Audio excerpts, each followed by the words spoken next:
Hello there, my name is Tara Folks from alaqua.co.uk.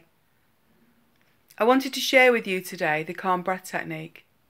This is a really good technique to use when you need to calm yourself down, when you need a moment to think, or when you need time out.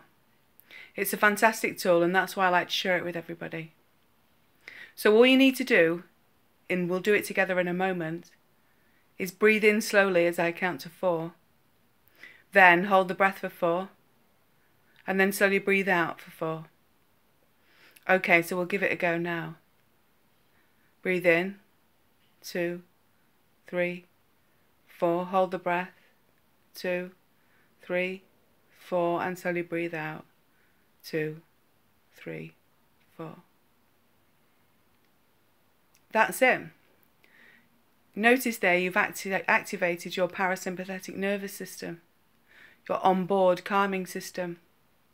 It's a really good tool to use at any time when you need a moment just to calm yourself down and take control of your body.